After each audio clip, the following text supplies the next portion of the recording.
Okay, it's getting harder and harder to say goodbye to these girls. I mean, I like them all now, that the others have gone. Oh, hey! Hi! It's me, Wilma Fingerdoo with the Fingerdoo review of RuPaul's Drag Race UK Season 1, Episode 6. And all I have to say is, Jorge, drink me!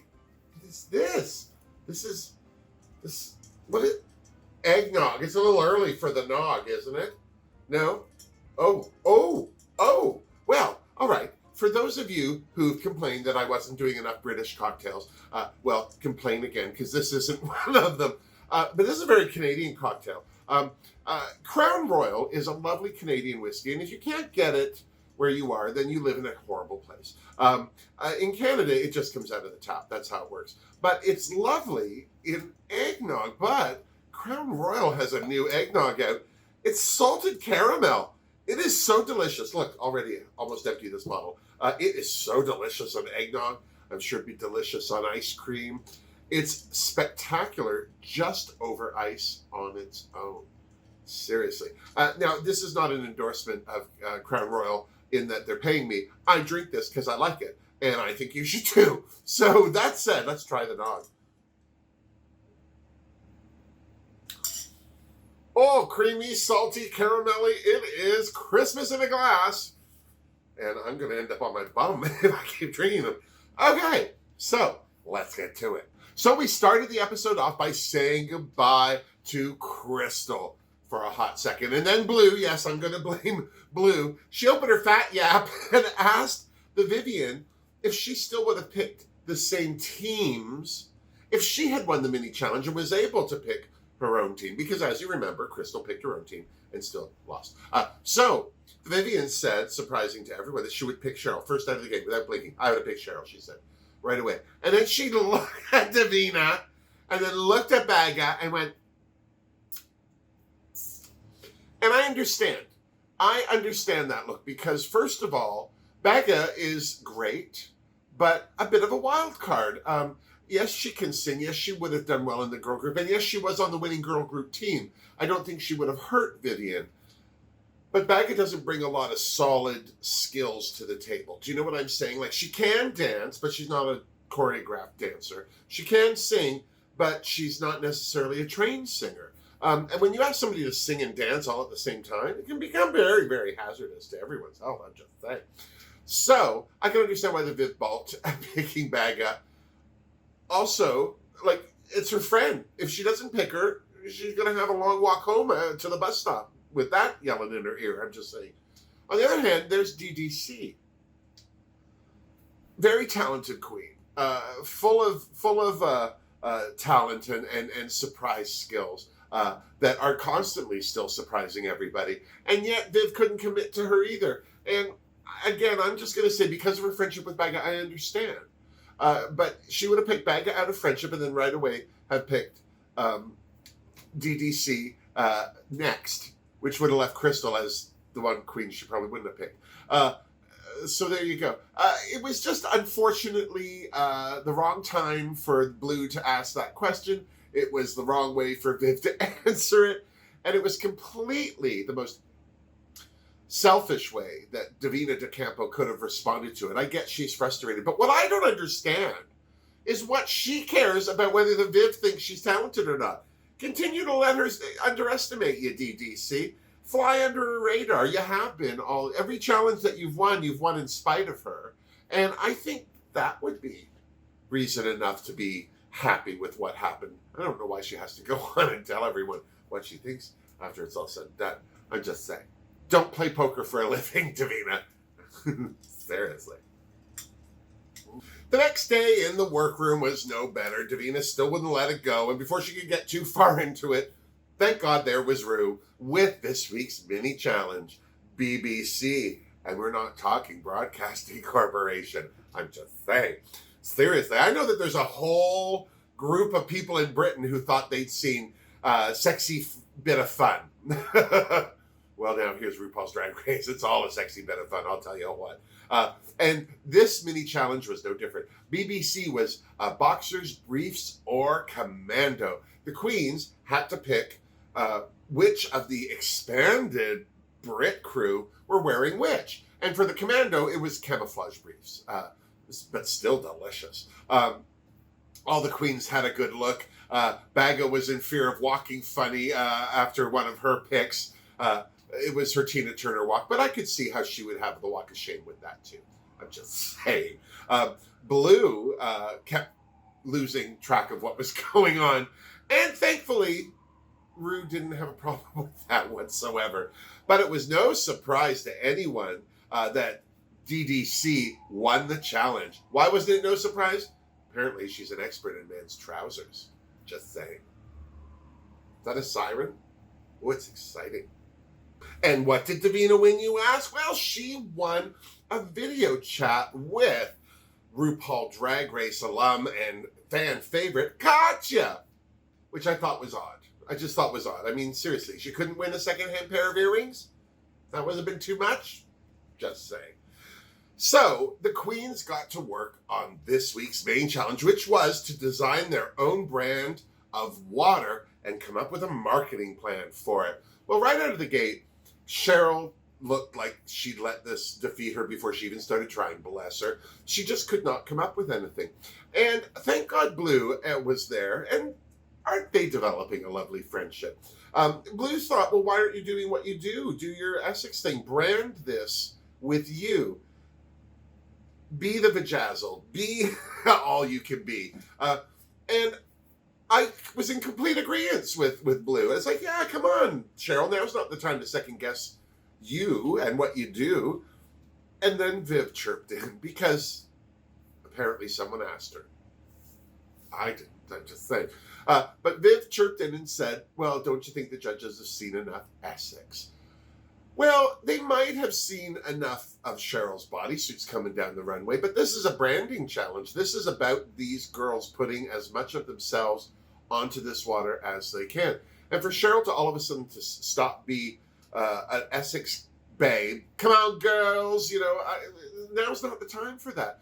And I think that what the Viv was trying to do successfully was make Cheryl doubt herself, which she absolutely started to do.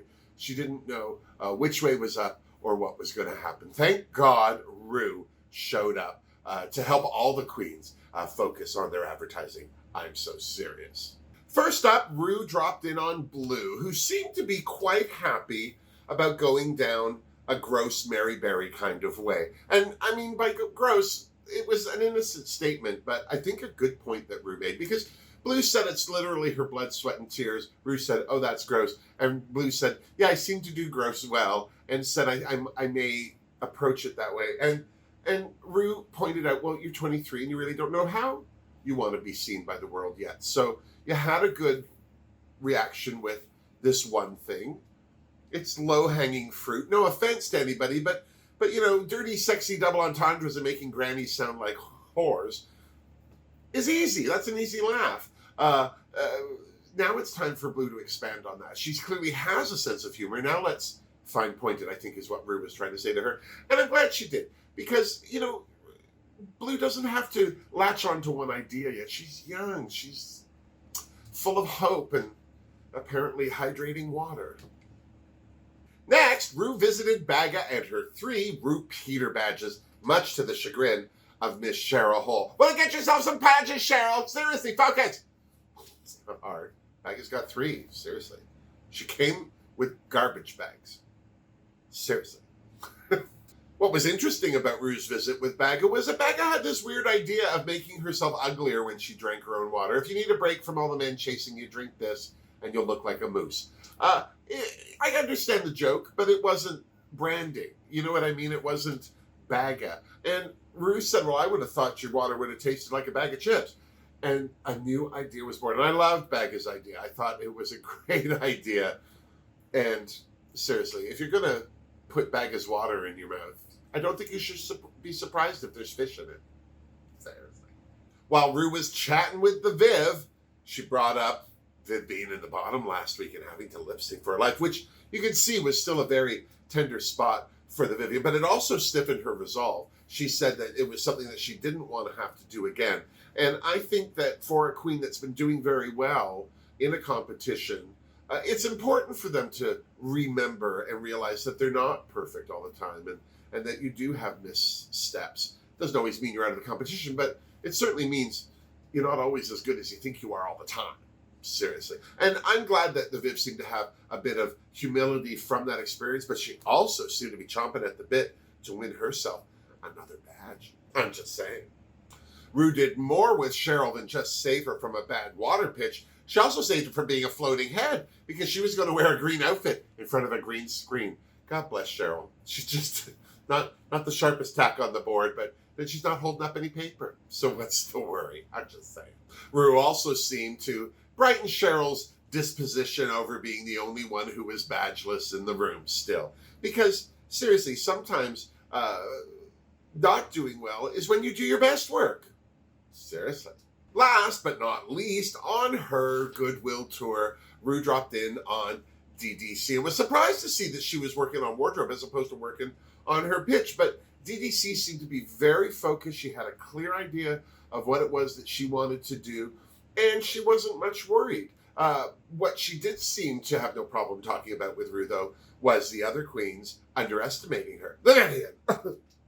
And then, before Ru left the workroom, she let everybody know that their director for the water campaign would be the one and only Graham Norton, and that joining the judges on the judging panel this week was, wait for it, Cheryl from Girls Aloud, a.k.a. Cheryl Cole, a.k.a. the reason Cheryl Hole lives at all. To say Cheryl Hole plots would be an understatement. Seriously.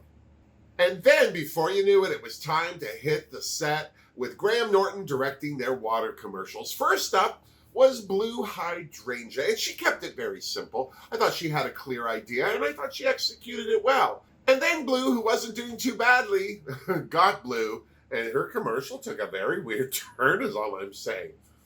She's a little too eager to put that bottle in her mouth. Next up, category Essex. And can I just say, the funniest thing about Cheryl's water commercial had nothing to do with water or Essex or anything. It was her finger pointing in. I couldn't stop laughing. I thought that I was right there with Graham Norton, laughing like a big old tit. It was the funniest thing she did all day. Seriously. The Viv was next in front of the camera, and despite throwing away a perfectly good baby, her commercial had me dripping. DDC seemed to have everyone worried with her epic Orson Welles production, which seemed to be an ode to cleaning up oil spills and plastic from the oceans. A thing that DDC had no problem with because she knew exactly what she was doing. Last but not least in front of the camera was Bag of Chips, and the DDC put the girls and Graham Norton to sleep. Bagga was a shot in the patootie that they all needed to wake them up. She was a carry-on film come to life. And if you don't know what a carry-on film is, I'm going to teach you something. Carry-on films happened in the late 50s to the late 70s in Britain. They were a saucy, sexy bit of fun, pure camp, totally senseless, before Monty Python, before Benny Hill, before Are You Being Served? This is classic British comedy. But carry-on films, give them a look. All in all, I thought the filming went very well. The only person who seemed to stumble a little was Blue, but she had Cheryl there to pick her up. You know, I remember reviewing the cast for Drag Race UK, and Cheryl was one of the girls originally that I was kind of cold on. I wasn't, I thought that she would do all right. I said I was surprised if she'd make top 5. Well, there she is, top 5. I'm surprised, and I'm glad, because I'm quite enjoying Cheryl. Seriously. After filming, DDC got her video chat with Katya, which I have to say, when they said that was the prize, I thought that sucked. No offense to Katya, but I mean, if you don't know somebody, regardless of how famous they are, and they're chatting to you on video, well, they could be talking to anybody. They could have pre-recorded it. It's very impersonal on a personal level. It's odd. So I was very relieved to find the whole thing was a ruse, that Katya was actually there to give DDC some personal advice. And can I just say how fantastic Katya looked?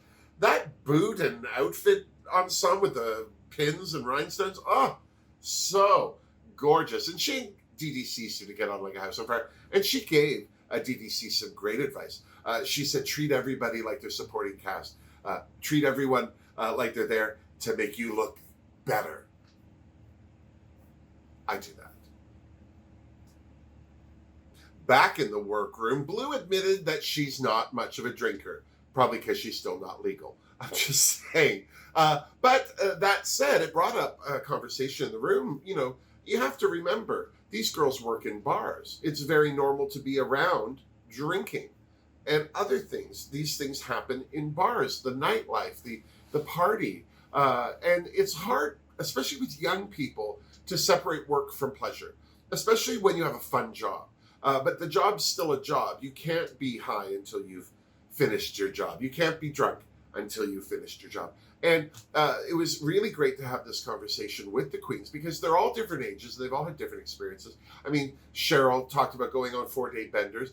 Vivian, I was so surprised. But to hear her talk about her dark days and you know, how she almost ended it all and by just killing herself by being bored enough to do drugs all the time. Such a waste, especially when you see these talented people right now and you think, we wouldn't have any of this if you'd been so self-destructive right through. So I think it was a good conversation. It was really great to find out also that there are spaces in communities across the world that you can go to, like the Armistead group in Liverpool. Here in Toronto, we have the 519 Community Centre. These are places that are community centres. They have myriad groups and classes and activities that help people get through their darkest points. And if you feel that you're getting close there or you're in there now, pick up a phone and call. Just do it. It's the easiest thing in the world to do, is to ask for help. It's also the hardest. But once you do it, you'll feel better. I was going to have a drink there, but I felt it was inappropriate. And then it was time to hit the runway. And can I just say, thank God Ru finally wore something I liked. The last two dresses I wasn't a big fan of. But this one, at first I was like, oh, because I didn't think it was that complex. It looked like, yet again, some fluffy fabric with a belt. Do you know what I mean? But no, this was fluffy fabric with a belt and pants. It was so great. I loved it. When she stood still, she looked like a feather duster. When she moved, pants. It was fantastic. Seriously. Of course, Michelle Visage was front and center, giving us the cold shoulder. Isn't that what that looks called? You just have the shoulder cut out. It's called the cold shoulder. Not to say, my whole décolleté is a little chilly right now. I don't mind telling you. But there was Michelle Visage ready to judge the judgeable. Also joining her, fresh off his stint as director, Graham Norton, and the other end of the judging table, Cheryl, a.k.a. Cheryl Cole, a.k.a. not Paula Cole. I don't want to wait for all eyes to be... That girl. That's not who that is. That's who I thought Cheryl Cole was. That's how old I am.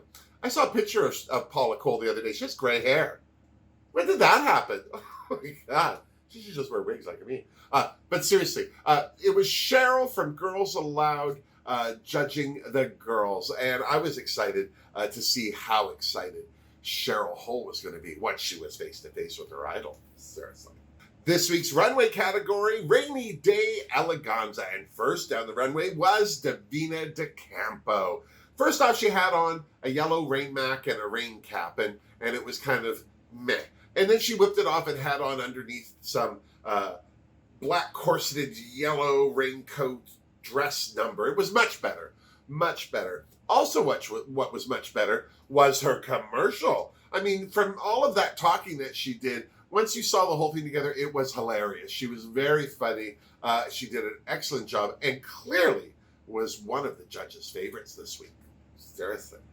Bag of Chips was next down the runway, and I just hated this outfit on her. It looked like she stuck that umbrella and that duck on her head as a last-ditch effort to make her Liza Minnelli as a psychiatric nurse, as Graham Norton put it, that look more rainy day-ish.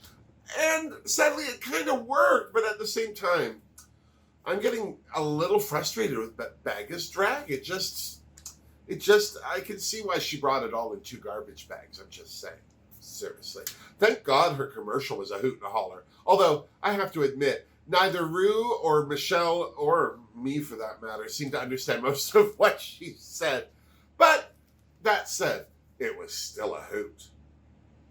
Even so, I thought that Michelle Visage and Cheryl were going to come to blows there for a minute. Your name's not Battered Sausage. I know it is not Michelle. I don't know what was going on there, and I can't wait to find out. But seriously, either Cheryl Cole's not near as famous as she thinks she is, or Michelle Visage thinks she's way more famous than she is. Just saying. The Vivian killed this runway. That was the best rainy day eleganza ever. Her Stormy Mother Nature, which was my drag queen name in high school. I'm just saying, it was delicious. She blew everyone out of the water. Clearly, this is a girl who does not want to be at the bottom again.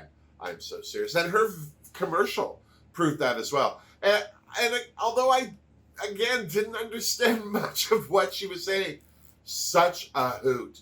Are you sure it's the Queen's English or that Queen's English? I'm just asking. Blue is next down the runway in her crying rainy day clown realness. I don't know if I think that's what she was going for. I have to say her makeup was exquisite. She looked great. And she really sold that look going down the runway, I have to say.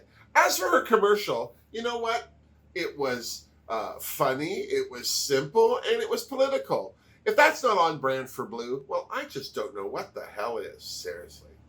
Back in the Untucked lounge, Blue kept Cheryl from waxing poetic yet again about girl groups.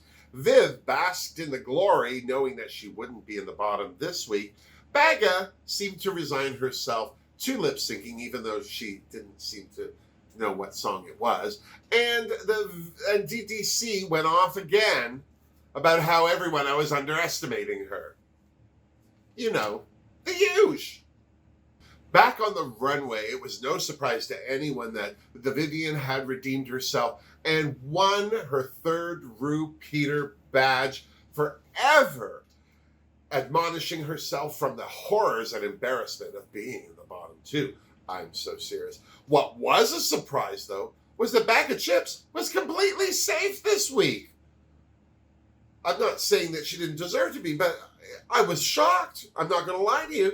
That left Cheryl and Blue in the bottom, God bless. And no offense to Blue, but this is Cheryl Hole, lip-syncing a Cheryl song in front of Cheryl. She's not going home. I'm telling you right now, Blue might as well have just said, good for you, and walked out. No offense to Blue. And no offense, she did a great job with the lip sync. But short of Cheryl's outfit, which I have to say I wasn't a huge fan of the bottom half. I wish there'd been a longer skirt, like most of the judges did. Cheryl did an excellent job with that whole lip sync. She looked great. It's her element. The song was, it couldn't have been more on brand. And when the music died, it was no surprise to anyone that Cheryl, Shantae, and Blue sashayed away. God bless Blue. I was really, really enjoying her growth. As I say, she wasn't going to win, but I'm sorry that she's gone. You know, she did really well. She might be a contender for Miss Congeniality. All we can do is tune into RuPaul's Drag Race UK next week to find out. And then, when you're done, you'll come on back and see me so you and I can compare notes. Until then, miss me! Seriously, Jorge. My nog is empty. Did you drink my nog? I had 2 sips. Seriously, Jorge. But you give me something delicious and don't let me finish it.